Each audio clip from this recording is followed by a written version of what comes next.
Morning India.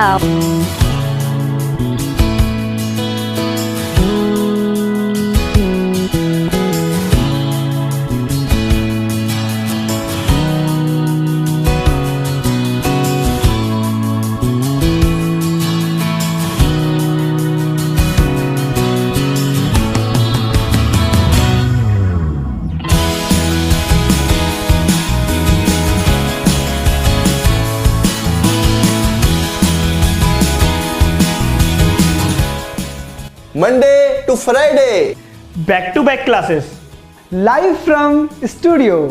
आज ही subscribe करें वाईफाई स्टडी चैनल को।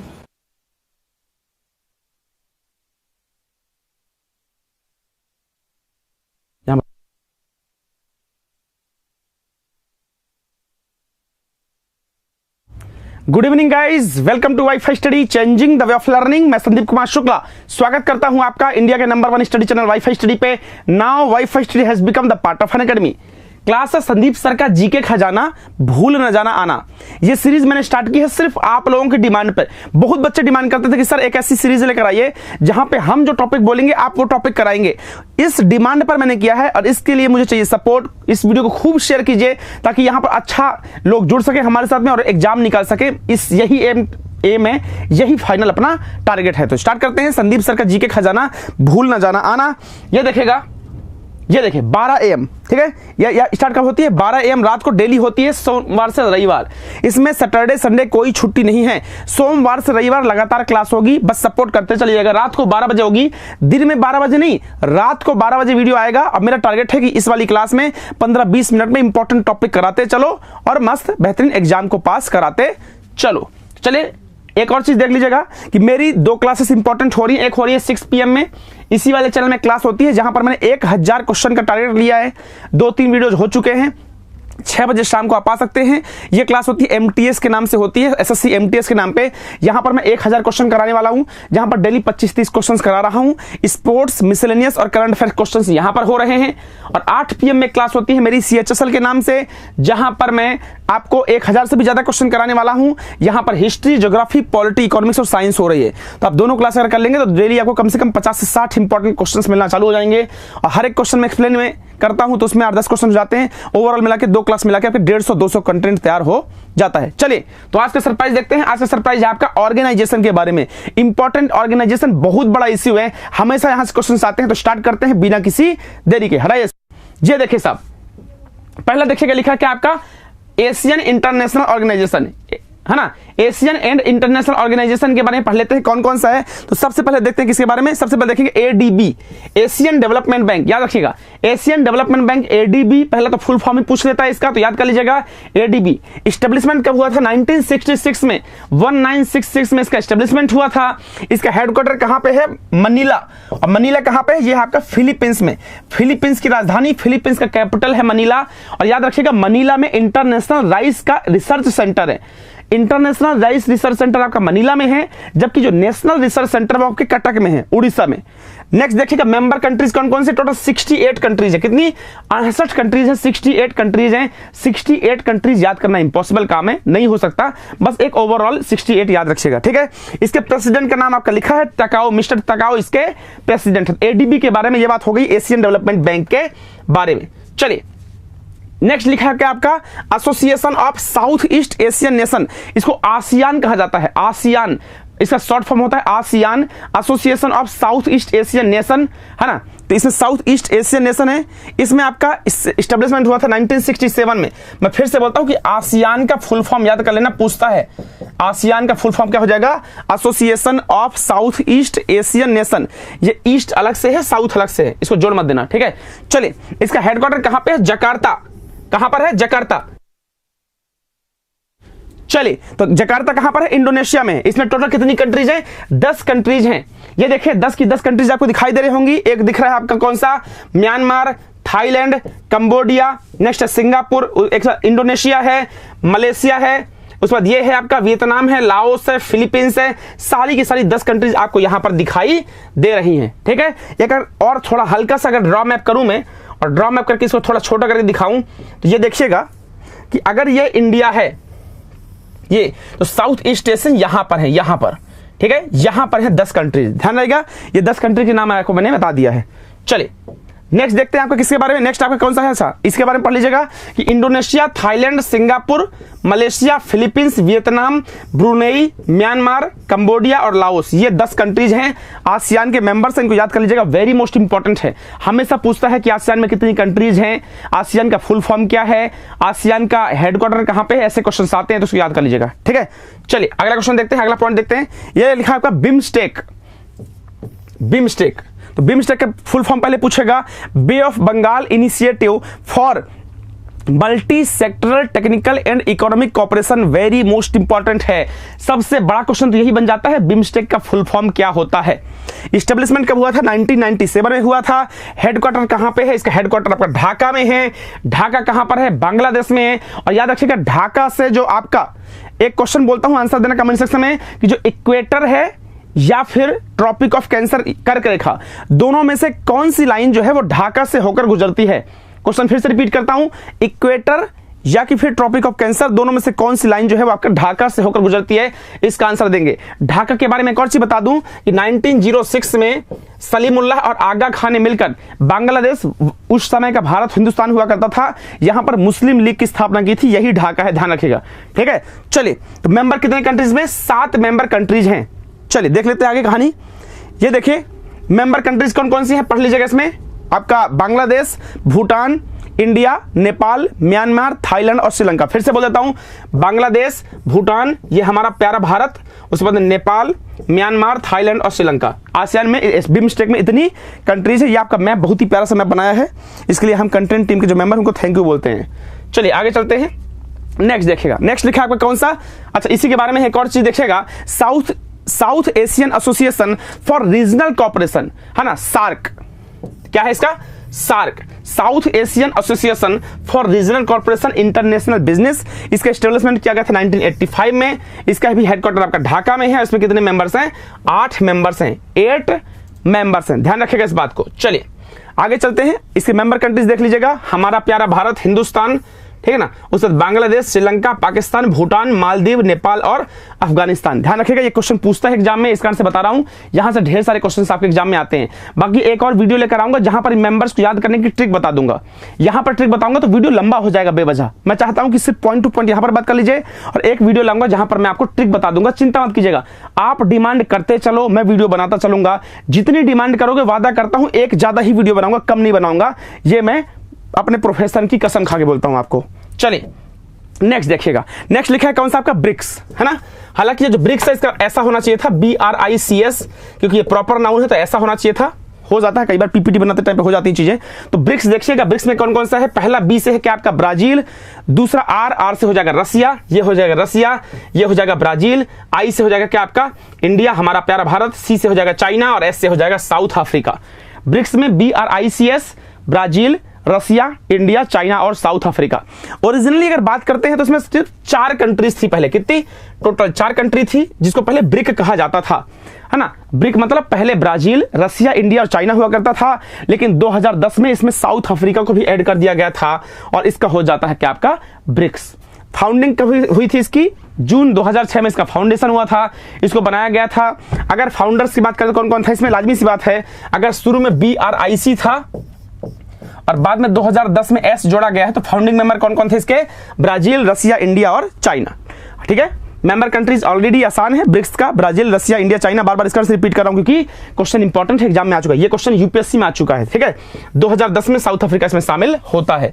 आगे देखते हैं, देखिएगा NDB, new development bank. NDB का देखिएगा बहुत ही शानदार पीपीटी बनाई भाई।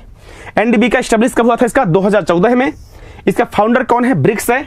हेडक्वार्टर कहां पे है, संघाई। संघाई कहां पे है, चाइना। संघाई चाइना में है। मेंबर कंट्रीज कितनी है, 5 हैं, आसान है तो। और प्रेसिडेंट कौन है, KV कामत, हिंदुस्तान के हैं। ये बहुत बड़ी बात है, हिंदुस्तान के लिए प्राउड की बात है कि हमारे जो कामत साहब है वो NDB के क्या है, आपके प्रेसिडेंट है, ठीक है ना। चलिए नेक्स्ट देखते हैं इसका मेंबर्स, देख लीजिएगा आसान है, वही पांचों के पांचों मेंबर जो कि ब्रिक्स के मेंबर हैं वही भी सारे इसके हैं, ब्राजील, रसिया, इंडिया, चाइना और Sri Lanka, sorry south Africa, S for south Africa. ये देखिएगा, नेक्स्ट देखिएगा SCO। SCO को बोलते हैं क्या आपका, संघाई कॉर्पोरेशन ऑर्गेनाइजेशन।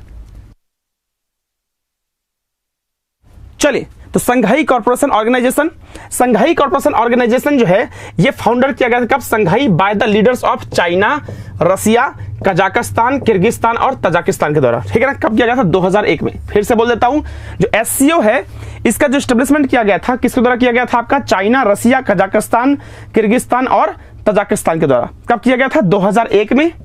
इसका हेडक्वार्टर कहां पे है? बीजिंग में है। टोटल 8 मेंबर्स हैं इसके। कितने? टोटल 8 मेंबर्स हैं। चलिए आगे देख लेते हैं क्या कहानी इसकी। ये देखिएगा इसके 8 मेंबर्स कौन कौन से हैं इस टाइम पे?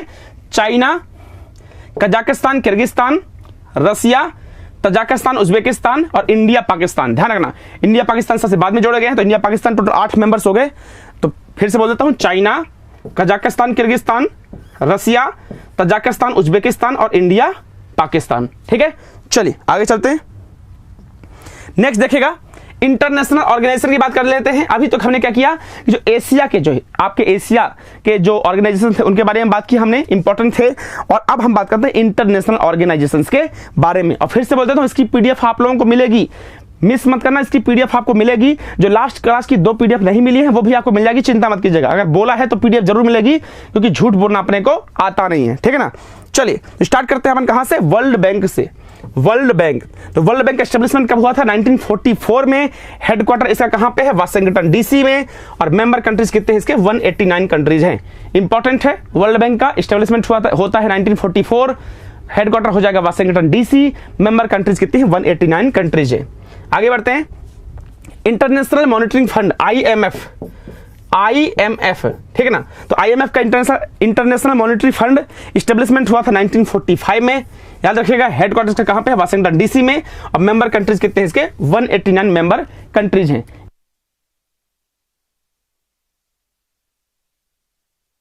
चलिए, तो आईएमएफ का देखेगा इसमें 1945 इसका एस्टेब्लिशमेंट होता है, हेडक्वार्टर वाशिंगटन डीसी में है, मेंबर इसके 189 हैं। चलिए आगे चलते हैं। नेक्स्ट लिखा आपका WTO, World Trade Organization. WTO World Trade Organization, इसका एस्टेब्लिशमेंट होता है 1995 में। हेडक्वार्टर इसका जिनेवा में है और इसके 164 कंट्रीज मेंबर हैं। ठीक है, फिर से एक बार पढ़ लीजिए जल्दी से इसको।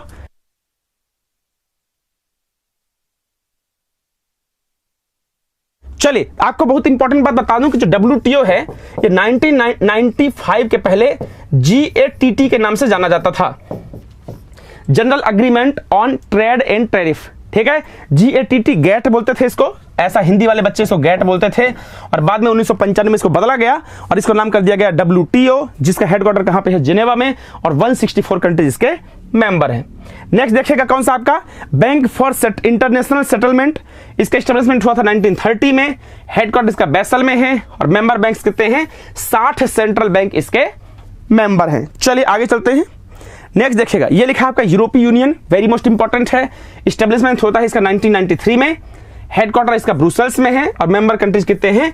28 इसके मेंबर कंट्रीज हैं। इंपॉर्टेंट है, बता रहा हूं, इसको पढ़ लेना, मिस मत करना। ठीक है ना। नेक्स्ट लिखा है नाटो, NATO। सबसे पहला क्वेश्चन यही भाई साहब, नाटो का फुल फॉर्म क्या है? तो नाटो का फुल फॉर्म क्या है? NATO का, नाटो का फुल फॉर्म है North Atlantic Treaty Organization.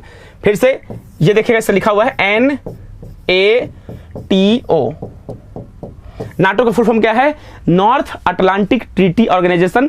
Establishment हुआ था 1949 में। हेडक्वार्टर इसका वाशिंगटन डीसी में है और मेंबर कंट्रीज कितने हैं इसके? 29 मेंबर कंट्रीज हैं। डन। चलिए नेक्स्ट देख लीजिएगा, नेक्स्ट क्वेश्चन क्या बोलता है? नेक्स्ट पॉइंट क्या बोला अपना? नेक्स्ट पॉइंट बोल रहा है कि FAO, इसको ऐसे लिखते हैं FAO। कई बार पूछ लेता भाई FAO का फुल फॉर्म क्या है? तो FAO का फुल फॉर्म है आपका क्या? Food agriculture organisation. इसका एस्टेब्लिशमेंट हुआ था 1945 में। हेडक्वार्टर इसका कहां पर है? रोम में। और मेंबर कंट्रीज कितने हैं? 197 मेंबर कंट्रीज। याद कर लेना, मैं फिर से बोलो, एक पॉइंट इंपॉर्टेंट है। एक भी पॉइंट अगर आपने मिस कर दिया और सारा का सारा वीडियो देख लिया तो सब कुछ गलत हो जाएगा, सारा का सारा धारा का धारा रह जाएगा। इस कारण एक भी पॉइंट को मिस नहीं करना है। इसकी पीडीएफ आपको मिल जाएगी, चिंता मत करना। आपके इस वीडियो के नीचे लिंक में होगी, मैंने एडिटर साहब को बोल दिया है, उनसे रिक्वेस्ट की है कि आप एडिटर साहब प्लीज इसकी जो लिंक है पीडीएफ की आप डाल दीजिएगा वीडियो के नीचे। आप जैसे ही वहां पर क्लिक कीजिएगा तो सीधे आप वहां पहुंच जाओगे जहां पर वीडियो की पीडीएफ होगी। ठीक है ना। चलिए नेक्स्ट लिखा है क्या आपका? इंटरनेशनल कोर्ट ऑफ जस्टिस, इसको बोलते हैं ICJ, है ना। आपको मालूम होगा जो कुलभूषण जाधव है ना, जिनके ऊपर आरोप था, अभी पाकिस्तान की जेल में बंद है, जिनके ऊपर आरोप है कि ये रॉ के एजेंट हैं, पाकिस्तान ने धोखाबाजी की है। हालांकि धोखेबाज से धोखेबाजी की उम्मीद की जा सकती है। तो जो कुलभूषण जाधव साहब है उनको ICJ में लेकर जाया गया था, और हिंदुस्तान ने जो सरकार है उनने अपना वकील भेजा था हरीश साल्वे, नाम सुना होगा, बहुत बड़ा नाम है हरीश साल्वे, सलमान खान के वकील हैं वो हरीश साल्वे साहब। तो वो गए थे भारत की तरफ से उनका केस लड़ने के लिए, और आपने देखा होगा DD1 में इसका लाइव चल रहा था, जो डिस्कशन हो रहा था, और हरीश साल्वे के लॉजिक का आंसर देने के पहले पाकिस्तान के जो वकील थे, सो कॉल्ड वकील, कांपने लगे थे। इस लेवल का नॉलेज है हरीश साल्वे साहब को। एस्टेब्लिशमेंट हुआ था 1945 में। हेडक्वार्टर कहां पे इसका? हेग। ये बताओ हेग क्या है, शहर है या देश है? अगर शहर है तो किस देश का राजधानी है, जल्दी बताइएगा। नेक्स्ट आ रहा है amnesty international, AI, amnesty international. इसका एस्टेब्लिशमेंट हुआ था 1961 में, और हेडक्वार्टर कहां पे इसका? लंदन में है। डन। चलिए आगे देखते हैं MTCR, missile technology control regime. MTCR very most important है। MTCR missile technology control regime, जो मिसाइल्स बन रही है नॉन स्टॉप, उसको रोकने के लिए कि भाई मिसाइल ज्यादा ना बने। आपको मालूम है कि आंख के बदले आंख लोगे अगर तो पूरी दुनिया अंधी हो जाएगी, ऐसा स्टेटमेंट गांधी जी का था। सच है, अगर हर देश में मिसाइल हो जाएगी, खुदा ना खास्ता कोई छोड़ दे, या कि पाकिस्तान जैसे कंट्री में धोखा से आतंकवादियों के हाथ में लग जाए, फिर आप सोच नहीं सकते हो क्या हो जाएगा, आप इमेजिन भी नहीं कर सकते हो। ठीक है ना। तो इसका एस्टेब्लिशमेंट किया गया था 1987 में। लाजिमी सी बात है कि मिसाइल का जो परमाणु बम है उसका दर्द पूरी दुनिया में एक ही कंट्री जानता है, उसका नाम है जापान। जापान के हिरोशिमा और नागासाकी में बम फेंक दिया गया था। आज भी वहां पर यह हाल है कि करीब 1 से 2000 किलोमीटर के एरिया में बच्चे पैदा होते हैं तो किसी की आंख नहीं है तो किसी के कान नहीं है। तो जो हथियार होते हैं बड़े खतरनाक चीज होती है, देखने में बड़ा अच्छा लगता है सुनने में, लेकिन अगर हथियार नहीं हो तो ही अच्छा रहेगा। ठीक है ना। और मेंबर कंट्री कितने इसके? 35। चलिए आगे लिखा है कि आपका IAEA वेरी मोस्ट इंपॉर्टेंट है, इंटरनेशनल एटॉमिक एनर्जी एजेंसी। इसका एस्टेब्लिशमेंट किया गया था 1957 में। हेडक्वार्टर इसका वियना में है। टोटल 171 इसके क्या है? आपके मेंबर्स हैं। आपका जो IAEA है इसका काम क्या होता है? इसका काम यह होता है कि जैसे आपने परमाणु ऊर्जा संयंत्र बनाया अपना, भाई हथियार बनाने के लिए आपने बनाया, तो IAEA वहां के जो स्टैंडर्ड्स होते हैं उसको सेट करता है कि आपकी सिक्योरिटी अच्छी है कि नहीं है, क्या स्टैंडर्ड आपने फॉलो किया कि नहीं किया। भाई परमाणु बम बना रहे हैं या कि आपके परमाणु कुछ काम कर रहे हैं, कुछ लीक वीक हो जाए तो पूरी दुनिया तबाह हो जाएगी, आपको मालूम है। इस कारण से IAEA उसको पूरा देखरेख करता है। ईरान के साथ में IAEA ने ही आरोप लगा दिया था, और ईरान के साथ में फाइनली घपला हो गया था। ठीक है ना। चलिए नेक्स्ट देखते हैं कि आपका नेक्स्ट आपका क्या है? International solar alliance very most important है। ISA international solar alliance.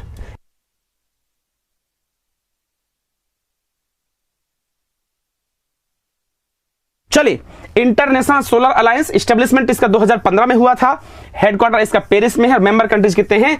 122। ठीक है। ISA international solar alliance. Next देख लेते हैं जल्दी से। नेक्स्ट देखिए क्या लिखा है। नेक्स्ट लिखा है आपका OPCW।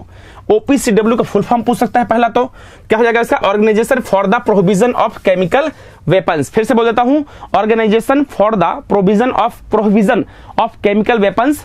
तो इसका 1997 में इसका एस्टेब्लिशमेंट किया गया था। हेडक्वार्टर इसका हेग में है, और मेंबर कंट्री कहते हैं इसके 193 मेंबर कंट्रीज है। क्लियर है। चलिए नेक्स्ट देखेगा यूनिसेफ, UNICEF। यूनिसेफ का फुल फॉर्म जानबूझकर मैंने यहां पर नहीं लिखा है, आप इसका फुल फॉर्म कमेंट सेक्शन में कमेंट करके बताएंगे। यूनिसेफ का फुल फॉर्म कमेंट सेक्शन में कमेंट करके बताइएगा कि इसका फुल फॉर्म क्या होता है। इसका एस्टेब्लिशमेंट 1946 में हुआ था। हेडक्वार्टर इसका न्यूयॉर्क में है, और मेंबर कंट्रीज कितने हैं? 192 इसके मेंबर कंट्रीज हैं। क्लियर। चलिए अच्छा एक और चीज यहां पर बता दूं, मैं ये देता हूं, इसका होमवर्क दे रहा हूं आपको। पिछली वाली जो स्लाइड है इसका होमवर्क दे रहा हूं। जो ISA है इसका जो इंटरनेशनल हेडक्वार्टर है वो पेरिस में है। आपको होमवर्क ये दे रहा हूं कि इसका नेशनल हेडक्वार्टर कहां पे है। जो बच्चा मुझे बताएगा उसका नाम मैं अगली क्लास में कमेंट सेक्शन में लगाऊंगा, क्लास की स्टार्टिंग में।